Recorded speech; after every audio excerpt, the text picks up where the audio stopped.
ao podcast Academia do Agro. Dedicado à competitividade do agronegócio brasileiro, vamos compartilhar histórias, entrevistas e comentários com as mentes mais brilhantes do setor produtivo mais pujante do Brasil.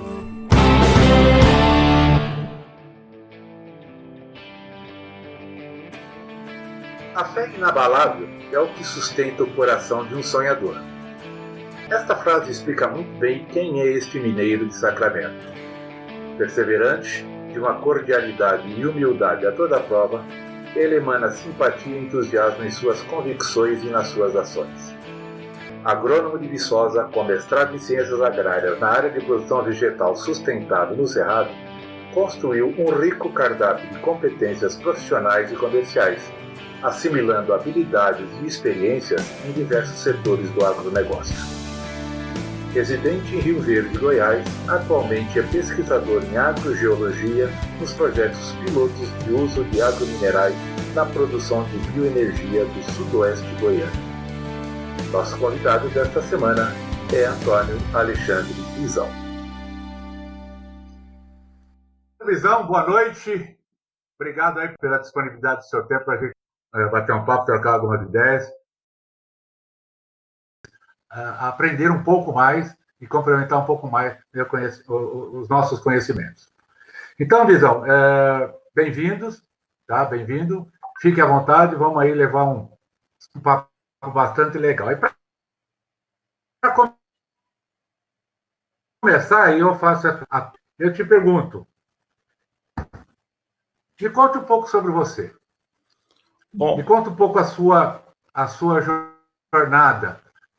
Tá? Bom, quando você começou, por que você virou? Bom, está contigo a palavra. Bom, eu sou nascido em Minas Gerais, eu nasci no ano de 1956, o meu pai era pequeno agricultor, arrendatário lá em Sacramento, trabalhava em lavoura de café, depois ele foi trabalhar com hortaliças. E lá, quando, pelos idos aí de 1970, eu tive a oportunidade de conhecer o pessoal da antiga ACAR. E lá, em função da atividade que a gente desenvolvia, havia um técnico lá que ele achou que eu deveria estudar mais, que eu deveria seguir carreira na área da agricultura. Então, eu fui indicado, ele me indicou para que eu fosse prestar o concurso lá na Universidade Federal de Viçosa para fazer o terceiro colegial na Universidade Federal de Viçosa. Eu fui lá, fiz a prova, consegui ser aprovado lá para fazer o terceiro colegial na universidade. Depois veio o vestibular, eu consegui ser aprovado no vestibular e lá eu consegui me graduar na agronomia. Uma vez graduado lá em Viçosa, como eu não tinha assim, um currículo que atendesse as demandas do uma Embrapa, na época o ideal era ir trabalhar na Epamig, era ir trabalhar na ACAR, né? Então, estava difícil, estava passando por uma transformação. Eu me formei como estagiário da Dupont e, na época, a Dupont estava num quadro de mudanças, onde estava cortando os quadros e não houve espaço para que eu ocupasse um espaço dentro da Dupont. Então, eu fui convidado a vir para Goiás. Na época, eu vim trabalhar em Itumbiara, trabalhar na Copril, e depois fiquei por lá um tempo. Da Copril, eu fui convidado para vir trabalhar na BASF em Rio Verde. Fiquei por um período aqui na BASF, aqui em Rio Verde. Depois eu saí da BASF e fui convidado para ir para Cargill. Na Cargill, fui trabalhar na área de semente, de milho, e aí eu permaneci na Cargill por um prazo de 2 anos. Depois houve uma reestruturação na Cargill. Eu tomei a atitude de sair da Cargill e fui plantar tomate. Plantei tomate aí por 2 anos e depois, desses 2 anos, eu fui convidado para assumir a vaga da FMC aqui na região. Aí eu fiquei aqui na FMC durante 6 anos, tenho uma carreira aqui na FMC, e foi nesse interim da FMC que eu tive a oportunidade de conhecer você, que você desenvolvia seu trabalho aqui pela Maná, e eu achava aquele processo que era feito aqui pela Maná era um processo diferente daquilo que se falava por aqui em termos de fertilização de solo para produção das principais culturas aqui na região. E foi quando eu estava aí naquela transição que você foi para a Pioneer, quando você me convidou para ir trabalhar com você aqui nessa região, ocupando a região de Santa Helena, de Quirinópolis, né? E aquilo era um grande desafio que você estava encarando, porque a grande maioria do pessoal que tinha aqui na Pioneer, até antes, eram todos pratas da casa, né? Eram pessoas que tinham passado pela empresa, na produção, no desenvolvimento de mercado, e você criou um negócio diferente, você já convidou pessoas da região para aceitar esse desafio que não tinha sido com pessoas que eram pratas da casa. Então, em função do convite, eu aceitei trabalhar com você e nós permanecemos aí 9 anos nesse trabalho. Eu posso afirmar que foi um período de uma grande transformação na minha vida profissional. Então, se eu não tivesse um rumo até antes a seguir, dentro da Pioneer, foi possível eu enxergar que existe uma outra maneira de fazer a coisa, uma maneira de fazer diferente, tudo em função desse trabalho baseado no dia a dia, de porta em porta com o agricultor. Esse foi o nosso período. E aí eu permaneci até o ano de 1997, quando eu me desliguei da empresa, daí eu fui tocar uma revenda, e da revenda eu voltei para a área de trabalho de semente, né? Trabalhei 1 ano na Brascalb, aí a Brascalb foi incorporada pela Monsanto, e a proposta de trabalho que tinha na Monsanto não atendia o que a gente buscava no momento. Aí, então, fui trabalhar com a revenda, tive a revenda por 2 anos e surgiram alguns empecilhos pelo caminho, e eu tive que deixar a revenda, voltei a trabalhar com semente, fui trabalhar com semente de milho para a Semeale. Na Semeale eu permaneci aí 3 anos, depois da Semeale eu fui convidado para ir para a Bayer. Na Bayer Sementes eu permaneci por 1 ano, aí a Bayer foi vendida para a Nideira. Na Nideira eu permaneci por mais 2 anos e fui convidado para assumir a região aqui pela Biomatrix. E nesse intervalo aí da Biomatrix, onde eu permaneci por 2 anos, aí depois eu me desliguei definitivamente da área de sementes e fui a trabalhar, passei a me dedicar com exclusividade ao processo da rochagem. Uma pergunta seria, como começou essa história de rochagem na minha vida? Quando eu tinha a revenda, eu recebi um jornal do CREA, onde havia uma pesquisadora, a doutora Suzy, de Brasília, onde ela fez uma matéria no jornalzinho do CREA, falando sobre a utilização do pó de rocha como meio de recuperação da fertilidade do solo.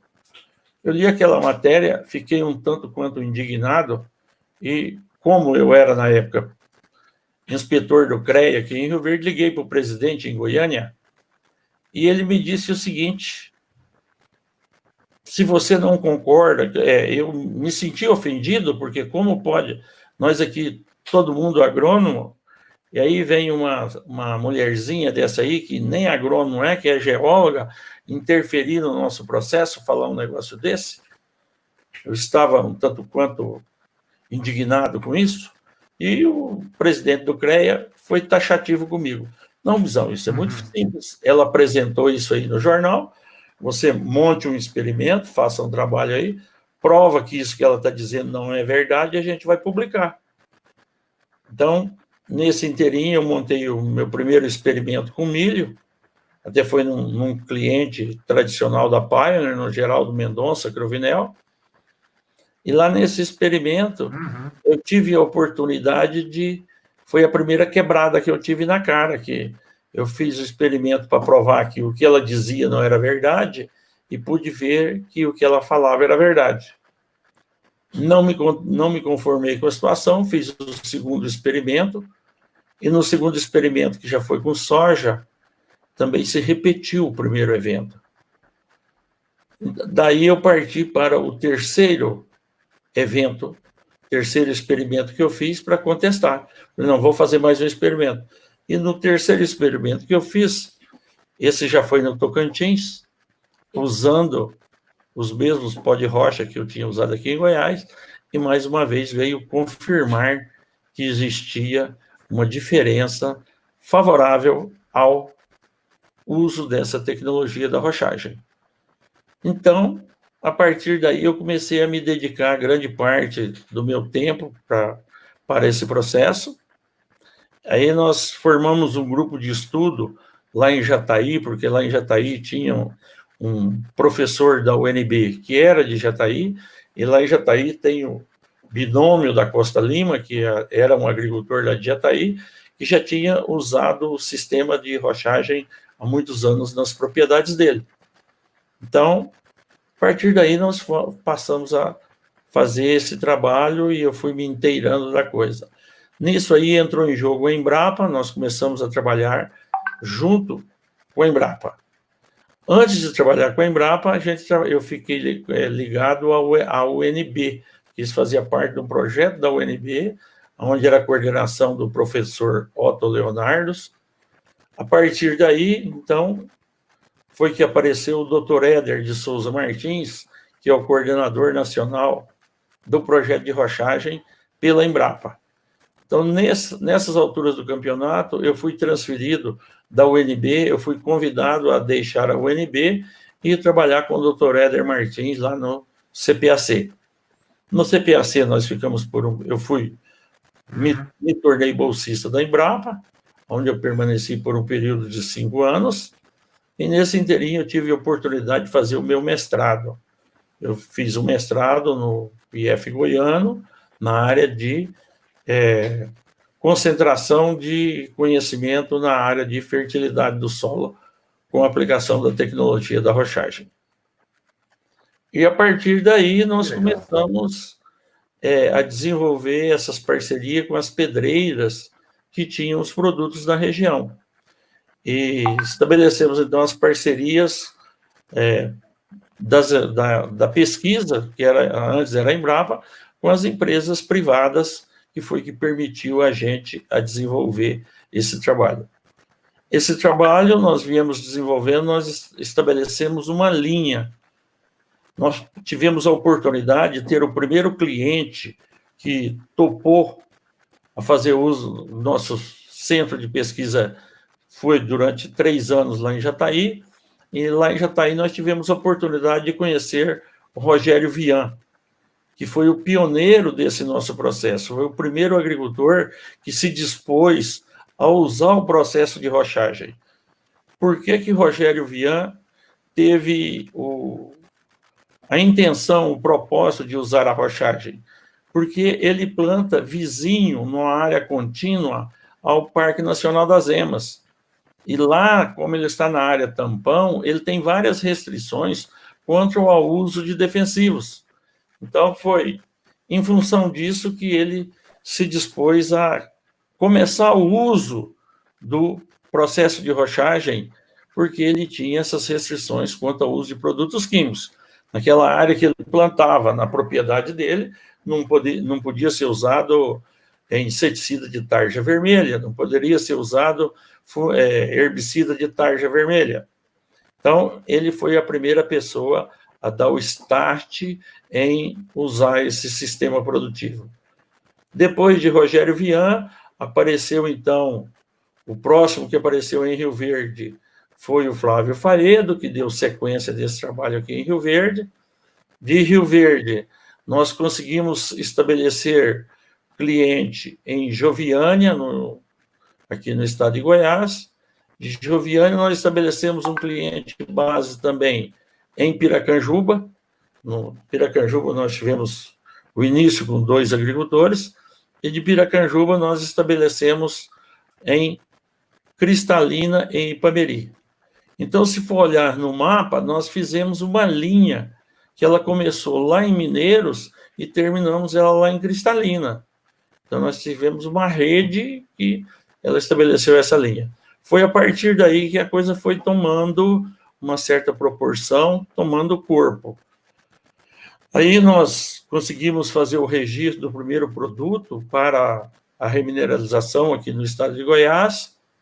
A partir daí, então, a gente começou a prestar consultoria para pedreiras na região. A gente hoje presta consultoria para pedreiras do estado de São Paulo, nós damos consultoria para uma pedreira em Limeira, uma pedreira em São José do Rio Preto, uma pedreira lá em Presidente Prudente, temos uma pedreira lá em Joaçaba, em Santa Catarina, uma pedreira também no Tocantins, e temos um projeto de uma pedreira na Bahia. Então, esse é o jeito que a gente vem trabalhando. E o nosso trabalho, talvez, ele pudesse ter desenvolvido melhor, ter ocupado um espaço maior, se ele tivesse tido mais investimentos na área de desenvolvimento de mercado. Como nós trabalhamos com um produto que ele é natural, ele tem uma grande disponibilidade a nível nacional, ele não tem condição de ter uma patente, então é um produto que ele tem um baixo valor agregado. Ele tendo um baixo valor agregado, nós não tivemos como desenvolver uma campanha intensiva na adoção dessa tecnologia. Ela vem lento, mas vem com muita solidez. E nesse trabalho, o que a gente tem ouvido, talvez foi um aprendizado que a gente carregou lá da Pioneer, onde nós passamos, nós vendemos vigorosamente também esse produto nosso e sem mistificação. Talvez isso hoje tenha sido uma das coisas mais importantes no desenvolvimento desse nosso trabalho. Visão, que legal, cara, que história bonita que você tem, que você nos conta, você compartilha conosco. E dentro disso que você apresentou, dessas suas atividades atuais, dentro desse seu envolvimento com a rochagem, com o pó de rocha, você sabe que no nosso trabalho, na época de Pioneer, na época de sementes, nós sempre trabalhávamos com, além desse posicionamento vigoroso, sem mistificação, nós trabalhávamos com uma coisa muito importante na nossa área, que era a evidência. Produzir resultados, ter os comparativos, fazer as provas, né? Vamos pôr lado a lado e vamos ver como é que funciona. Então, dentro dessa atividade hoje, como tem funcionado essas evidências? Quais são esses resultados? E de carona, e já na esteira, eu gostaria que, de forma sucinta, você nos desse o conceito da rochagem. Bom, começando pelo conceito de rochagem, esse princípio da rochagem é aquilo que a gente viu lá na gênese de solo. Quando eu faço a aplicação da rochagem, eu estou vendendo uma fertilização imediata do solo. Mas, na realidade, o que a gente está fazendo, a gente está praticando gênese de solos. Lá nas aulas de gênese de solos, todo o solo que cobre o planeta, inclusive hoje é o Dia Internacional do Solo, a oportunidade que a gente está tendo de falar do solo, que hoje tinha marcado algumas atividades em Brasília, onde a gente, inclusive, estaria fazendo uma palestra a respeito do Dia Internacional do Solo, que foi suspensa, que hoje comemora-se no Brasil o Dia Internacional do Solo. É uma data muito importante para nós. Então, se nós... Bisão, muito oportuno de estarmos falando contínuo Dia Internacional do Solo, né? Muito legal. Com muito certeza, isso foi oportuno. É o universo conspirando a favor. Muito bom. Então, lá na Gênese, o que nós vemos?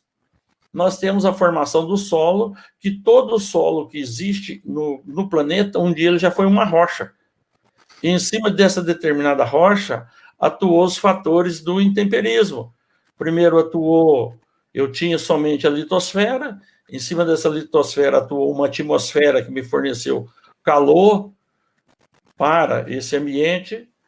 Depois entrou em ação a hidrosfera, que forneceu a água. A água é o maior reagente químico que nós temos. Ela hidrolisa, ela solubiliza, ela transporta. Então, entrou a água no jogo. Depois da água, entrou em jogo os micro-organismos. Se nós tivéssemos somente o fator rocha e o fator clima, nós não chegamos em solo. Para nós chegarmos em solo, essa camadinha de verniz que cobre o planeta e garante a vida como nós a conhecemos, se não entrar a biologia, não forma solo. Então, uma massa de material desagregado, de rocha desagregada, ela só torna solo o dia que ela é ocupada pelos micro-organismos e ela passa a ter a capacidade de reter a energia solar.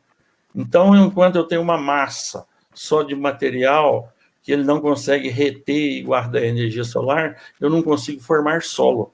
Então, solo, hoje, dentro do novo conceito que nós temos, talvez não seja aquele conceito que nós aprendemos na universidade, que solo era meramente um fator químico, um fator físico, não era levado em conta o fator biológico, tal como é levado hoje. Hoje, então, está havendo esse novo desenho do ensino de ver e reconhecer o solo como um mecanismo de uma interação física, uma interação química, com uma interação biológica. Sem biologia, não tem como formar solo.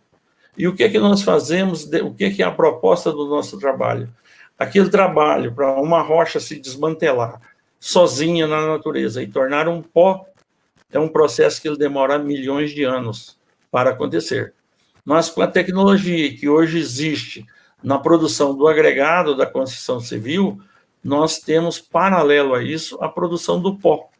E esse pó de rocha, que é uma rocha moída numa granulometria, que ela está passível de ser atacada pelos micro-organismos do solo, então nós temos condição de colocar esse sistema para ele começar a trabalhar imediatamente. Então, se eu considero uma rocha, uma coisa é eu ter um agregado de rocha, um bloco de rocha maior do que 2 milímetros, já é uma brita. Se eu tenho um agregado de rocha para ser usado no processo de rochagem, é necessário que cada partícula seja menor do que 0,3 milímetros.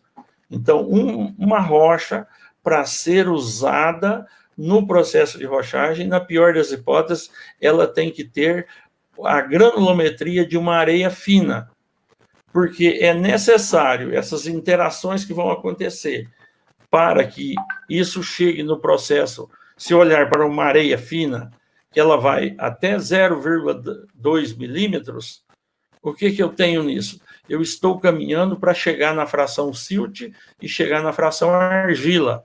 A minha rocha, com a granulometria de 0,3 milímetro, ainda tem um longo caminho para percorrer para ela chegar na fração argila, que é lá na granulometria de fração argila, que é onde a minha rocha vai interagir com o sistema, que ele vai estar na granulometria das argilas. E uma argila dessa, ela nada mais é do que 1 milímetro dividido em 500 partes.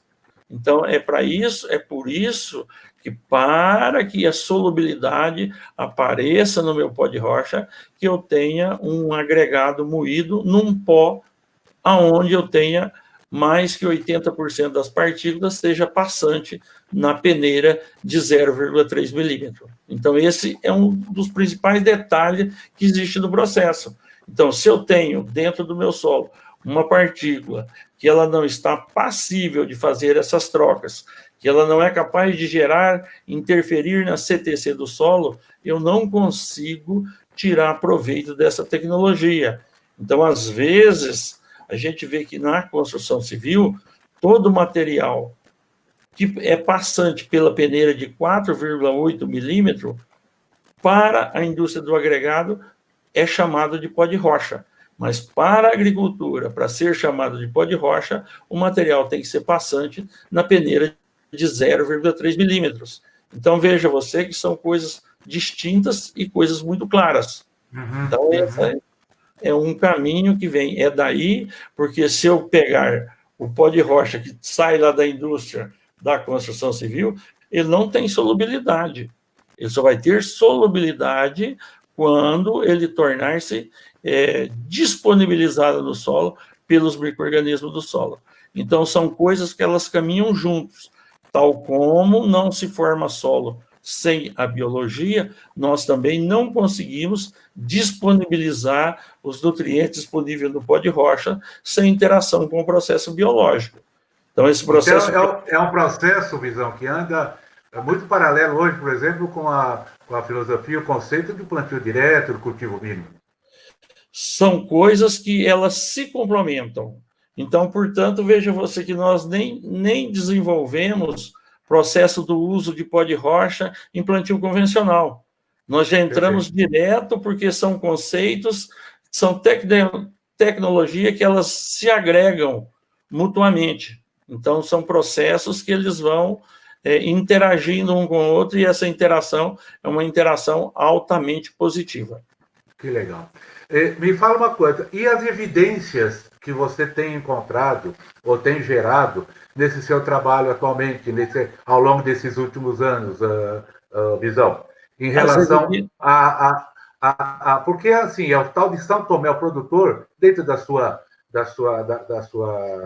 definições, sempre gosta de ver para querer, né, e fazer os seus comparativos. Como é que isso se desenvolveu? Como é que isso tem acontecido? Uma das coisas que, às vezes, a gente tem... Quando a gente ia levar um híbrido de milho para um agricultor, era fácil. Não era fácil a gente chegar lá e mostrar para ele que ele estava pagando um valor 3 vezes maior por uma semente em relação a que ele usava anteriormente. Mas isso, a gente, muitas das vezes, conseguia provar isso no primeiro ano. O agricultor deixava de usar aquela semente e a gente estava treinado para mostrar para ele que aquela semente de valor 3 vezes maior, ela não custava 3 vezes mais, ela valia 3 vezes mais. Esse é o mesmo conceito que a gente continua usando hoje. Só que aqui nós não conseguimos demonstrar isso no primeiro ano que o agricultor faz um trabalho com isso, porque é um trabalho demorado, que ele vai ao longo de 3 a 4 anos. Então, o que a gente diz é o seguinte, que a mudança de sistema, de entrar para esse tipo de agricultura sustentável, é uma mudança que ela tem que ocorrer primeiro no coração do agricultor. Ele tem que estar disposto a buscar essa mudança. Se o agricultor está num sistema onde ele não está sendo remunerado à altura, ele não está satisfeito com o que está produzindo, mas ele não acredita na possibilidade de existir uma segunda rota, de existir um outro caminho, esse não tem como a gente vir a trabalhar com ele. Mas se o agricultor está num processo e ele tem aquela atitude, aquela iniciativa de fazer a seguinte pergunta: existe outro caminho? Existe outro jeito de fazer melhor o que eu já estou fazendo bem? Esse é o agricultor que nós buscamos, é o agricultor onde o sistema é bem sucedido. Por quê? Primeira coisa, talvez nós não vamos obter resultado no primeiro ano, talvez nós vamos obter resultado no segundo ano, talvez ele já está num solo onde o estado de degradação e o estado de contaminação química por excesso está tão grande que não vai ter jeito da rochagem manifestar um resultado positivo no primeiro ano. Entendi. Mas é muito comum a gente perceber aquelas mazelas que está aí na literatura a respeito do fertilizante químico solúvel, que no primeiro ano que ele sai desse sistema, que ele diminui essa intensidade desse material poluente na hora da aplicação, a gente já é muito comum obter resultados positivos já no primeiro cultivo. Aí fica fácil desenvolver o trabalho. Mas, normalmente, o agricultor ele não muda o comportamento em função do primeiro ano de resultado positivo. Ele vê o resultado positivo, mas ele vai esperar o segundo ano, vai esperar o terceiro ano. No terceiro ano, aí ele volta com toda a intensidade. É muito comum a gente observar que, às vezes, o agricultor entra na empolgação no primeiro ano, faz uma área, no segundo ano ele afasta, no terceiro ano ele já volta e faz 100% da área. Porque a hora que ele chega no terceiro cultivo, que ele faz uma análise de solo, já vê que existe uma interação positiva na CTC, que um dos pontos que nós atuamos é na CTC, que ele vê uma melhora na CTC, que ele vê que consegue aumentar a disponibilidade de fósforo no solo sem ter aplicado fósforo, aí o agricultor começa a entender o que ele está fazendo. Então, você veja que hoje, talvez, a gente trabalha lá em parceria com a Embrapa, mas os nossos maiores antagonistas talvez estejam dentro da própria Embrapa. Mas a própria Embrapa, esse ano, já está trabalhando com um produto biológico para solubilizar fósforo que está aí retido no nosso solo. É um caminho? É um caminho. Eles estão solubilizando fósforo através da aplicação de micro-organismo que é capaz de liberar esse fósforo que está retido nas partículas das nossas argilas. E nós também conseguimos fazer esse processo quando nós aplicamos um silicato de rocha desse aí, que o silicato gera uma quantidade de carga negativa no solo que ele compete com esse ponto que está ocupado pelo fósforo. Também é um processo liberador de fósforo para a solução de fósforo que estava retido, tal como é esse processo que está sendo hoje aí apregoado por esse processo biológico de liberar fósforo do solo. E veja que é um número que ele é um tanto quanto estarrecedor. Fala-se que de todo o fósforo aplicado nos últimos 50 anos no bioma cerrado, 80% dele está aí indisponível no nosso solo. Então, isso é uma riqueza que nós temos que buscá-la, que nós temos que fazer com que essa poupança venha tornar-se grão no atual momento. E se a gente olhar a pesquisa, a ciência a nível mundial, ela mostra que um colapso que nós vamos enfrentar pela frente é a falta de fósforo se nós continuarmos a usar fósforo com a eficiência que atualmente nós usamos, que é de 25%. Nós não podemos mais nos dar ao luxo de produzir o que nós estamos produzindo, usando um produto com eficiência a 25% do aplicado. Então, isso são coisas que estão começando a ser questionadas. E a gente tem que olhar, você, no seu caso específico, Valdir, você veja assim, que quando você trabalhava com Fosmag, a sua proposta de trabalho, ela já estava na frente daquele tempo, porque o principal obstáculo que você tinha da sua equipe era que você vendia um produto que ele só tinha 16% de fósforo. Só 3% era solúvel em ácido cítrico. Ué, mas o resultado? Então, a gente talvez estejamos trabalhando com a mesma ferramenta. É verdade. Você vê que o interesse comercial foi tão grande que foi adquirido o Fosmag para ser um negócio desativado, que era um negócio fantástico que era um negócio formidável, que foi suspenso. Por quê? Porque talvez ele não fosse um negócio de grande interesse para o grande mercado do fósforo solúvel. Por quê? O Fosmag também era um produto que seguia o mesmo princípio e o mesmo trabalho da rochagem. Então, não é um produto químico sintético. O Fosmag era a mistura de 1 ou 2 ou 3 pós de rocha diferente. Fosfato multimagnesiano, é chamado. Exatamente, tratado com uma pequena quantidade de ácido sulfúrico. Isso. E a ciência, naquela época, não aceitava que aquilo poderia dar resultado. Viu, Bisão? O resultado foi comprado para ser desativado. Então, aquele processo, ele estava no mesmo caminho que nós estamos seguindo da gênese de solo. Eu queria pegar um gancho no que você comentou, você citou, inclusive, a instituição Embrapa, ao qual você participa, e eu resgatei um trabalho da Embrapa de uns 2, 3 anos atrás, um pouquinho mais talvez, que eram as previsões da Embrapa para 2030, fazendo um paralelo do que é hoje e qual seria o futuro do agronegócio. Estou te ouvindo. Até 2030. E uma... Está me ouvindo? Estou ouvindo. Está me ouvindo agora? Uhum. Melhorou? Melhorou. Tá. Naquela agricultura do futuro,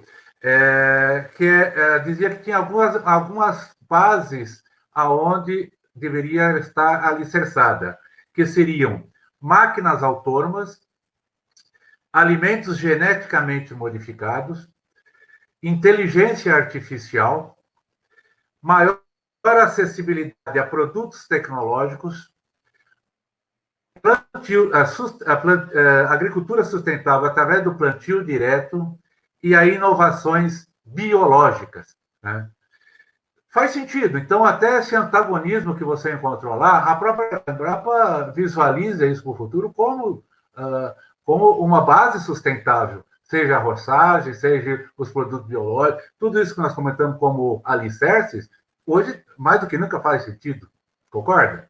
E a gente não podemos esquecer, Valdir, é o seguinte, que o grande sucesso da Revolução Verde foi produzir quantidade. Nós realmente conseguimos atender a demanda do planeta que precisava de produzir alimento em quantidade. E hoje, o próximo flanco dessa revolução é produzir alimentos com qualidade nutricional. E dentro desse processo, talvez essa agricultura baseada no quimicismo, ela venha tornar-se um tanto quanto obsoleta para esse processo. Então, hoje, nós já temos mercados que eles não querem mais aquele produto que nós produzimos através da revolução da agroquímica. Eles já querem produtos que vão ser pagos e já compram e pagam esses produtos pela qualidade biológica desse alimento. Porque precisava produzir volume, precisava gerar quantidade. Então, fez aquilo. E hoje, o rumo que se toma é produto de alta qualidade. Você veja assim, quando a gente tem um agricultor que ele entra no processo da rochagem, que ele se emancipa, que ele se liberta do jugo do fertilizante químico, ele já abre a cabeça para ir buscar o tratamento biológico para o solo dele. Ele já não vai mais aceitar continuar usando aquela quantidade de químico para controlar determinadas pragas e determinadas doenças dentro da lavoura dele. E quando ele começa a fazer parte do gás, ele começa a deslumbrar um novo mercado que está esperando aí, que é para os produtos de baixo impacto ambiental para a sua produção. Produto de qualidade com baixo impacto para a sua produção. Se nós olharmos hoje, nós estamos num projeto muito grande que está sendo desenvolvido pela JAICA, que a JAICA foi quem criou aí o Prodecer, a ocupação do Cerrado, foi um grupo dos japoneses.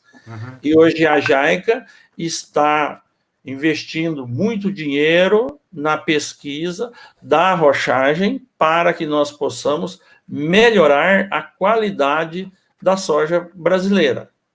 Por falar em qualidade de soja brasileira, nós não podemos esquecer de uma coisa. Nós nos tornamos os maiores produtores de soja do mundo e não foi por causa da química, foi por causa da biologia. Porque um agricultor americano, para produzir soja, ele depende do nitrogênio vindo da indústria química, da indústria do petróleo. E nós aqui, na região tropical, nós conseguimos ocupar esse espaço porque nós produzimos a nossa soja usando o nitrogênio via biologia. Então, a nossa lavoura, a nossa cultura, ela já é muito mais biológica do que a gente pode imaginar. Porque eu pego 1 tonelada de grão de soja, dentro de 1 tonelada de grão de soja, 6% é nitrogênio. Então, 6% são 60 quilos de nitrogênio via biologia, que nós captamos esse nitrogênio do ar, colocamos ele dentro do grão de soja, sem gastar aquela quantidade exorbitante de energia fóssil. Olha como é que o nosso negócio é impactante em relação a um agricultor que tem que colocar nitrogênio para produzir soja. Então, veja assim, e o que isso representa no agronegócio?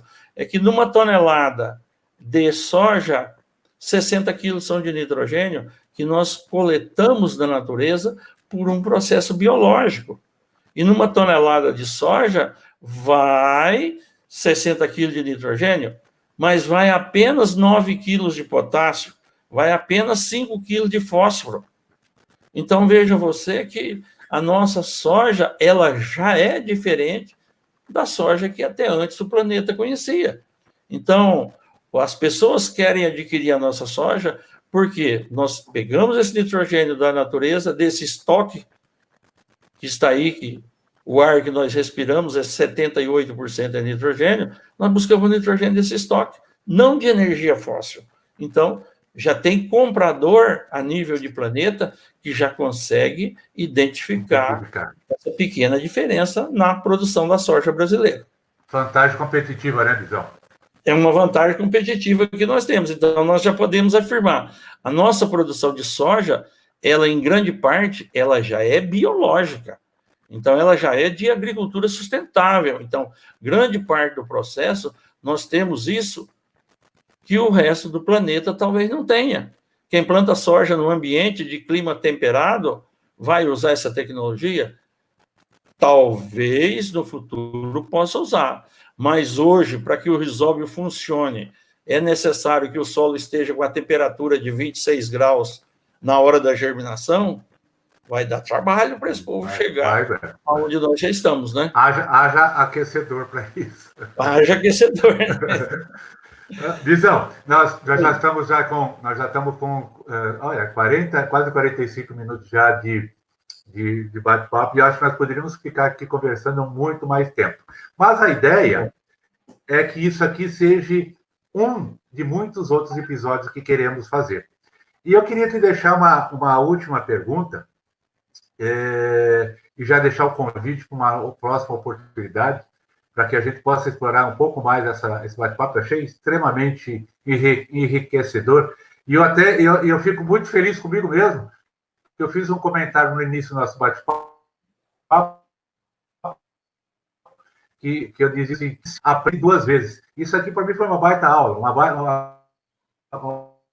baita recuperação de conceitos, de entendimento, que não digo que se perdeu, mas que se começa a ficar um pouco de lado, você começa a ver muita coisa, como você disse, muita coisa objetiva, muito fast food, né? Vamos dizer assim, muita comida pronta, e às vezes a gente tem que contestar e dizer, por que não? E se fosse diferente? Por que não vai funcionar? Então, eu fico muito feliz por essa oportunidade, e já fica o meu agradecimento e o meu convite para que nós tenhamos essa oportunidade de conversar novamente. E a última pergunta que eu queria te deixar é o seguinte: se você tivesse uma bola de cristal e pudesse descobrir uma coisa sobre o futuro da sua vida,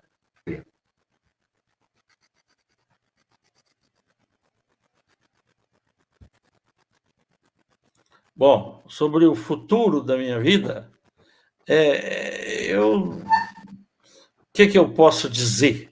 O que esperar do futuro? Eu poderia estar no ponto da acomodação, porque eu faço parte de um grupo, junto desse grupo do qual você faz parte também, nós fazemos parte de um grupo que nós mudamos todos os conceitos e o que se falava de produção de grão de milho na região tropical.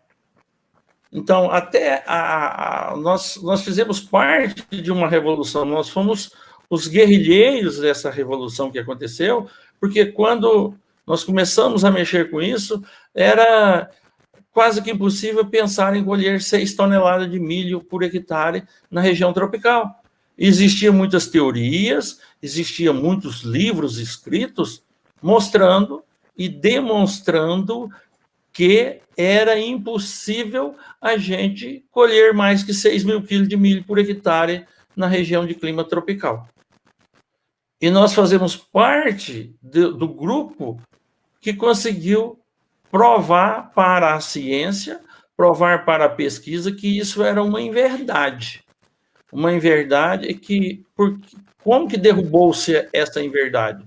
Com a ousadia da pesquisa e o desprendimento e a visão do futuro de algumas pessoas que acreditaram que dava para fazer. Algumas pessoas que sonharam, que viram na bola de cristal que isso era possível. Isso é o que eu penso. O que a gente hoje pensa é o que pensaram as pessoas que criaram o grupo do qual nós fazíamos parte. Porque se não tivesse aquelas pessoas com aquela dose de ousadia, de coragem, de crença, de uma fé inabalável, nós não teríamos feito a mudança que nós fizemos na cultura do milho no país. Então, veja assim, nós fomos parte desse processo porque tinha alguém que tinha uma fé inabalável, que acreditava e fez essa coisa acontecer. E eu olho na minha bola de cristal também. Talvez quem vai colher os louros desse processo nem vai ser eu. Talvez vai ser outras pessoas. Mas eu tenho a consciência tranquila e a convicção de que o que estava na minha parte, a semente está lançada. Então, eu acredito nesse processo e eu penso que eu posso afirmar... Beleza, Bizão. É a última... Fico muito feliz novamente. É uma alternativa. Perfeito? Que legal. Perfeito, cara. Muito obrigado. Eu estou com a sua participação. Espero novamente contar contigo, como já te disse. Obrigado. Estamos aí à sua inteira disposição. A Academia do Agro é o podcast semanal dedicado à competitividade do agronegócio brasileiro, com abordagens de temas, histórias que fazem parte do seu cotidiano. Se vocês gostaram, avaliem o nosso podcast com 5 estrelas. Ficaremos muito honrados. Nosso próximo episódio será incrível. Aguardamos vocês na próxima semana. Até lá!